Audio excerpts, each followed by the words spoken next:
إنما جعل السبت على الذين اختلفوا فيه وإن ربك ليحكم بينهم يوم القيامة فيما كانوا فيه يختلفون ادع إلى سبيل ربك بالحكمة والموعظة الحسنة وجادلهم بالتي هي أحسن إن ربك هو أعلم بمن ضل عن سبيله وهو أعلم بالمهتدين وإن عاقبتم فعاقبوا بمثل ما عوقبتم ولئن صبرتم وخير للصابرين والصبر ما صبر إلا بالله ولا تحزن ولا تنسوا إن الله مع الذين اتقوا والذين هم محسنون. بسم الله الرحمن الرحيم.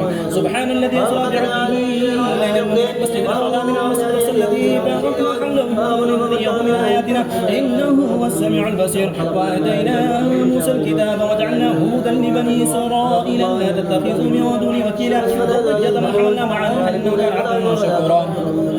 وقضينا إلى بني إسرائيل في الكتاب لتفسدن في الأرض مرتين ولتعلن عنقا كبيرا فإذا جاء وعد الله وبعثنا عليكم ذات التناول بأس شديد فجاسوا خلال الديار وكان وعدا مفعولا ثم رددنا لكم الكرة عليهم وامددناكم بأموال وبنين وجعلناكم أكثر نفيرا. إن أحسنتم لأنفسكم وإن أسأتم فلها فإذا جاء وعد الآخرة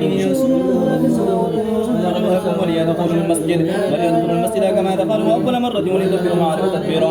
عسى ربكم أن يرحمكم إن عدتم عدنا وجعلنا جهنم للكافرين حصيرا. إن هذا القرآن يهدي للتي هي أقوم ويبشر المؤمنين الذين يعملون الصالحات أن لهم أجرا كبيرا وأن الذين لا يؤمنون بالآخرة أعتدنا لهم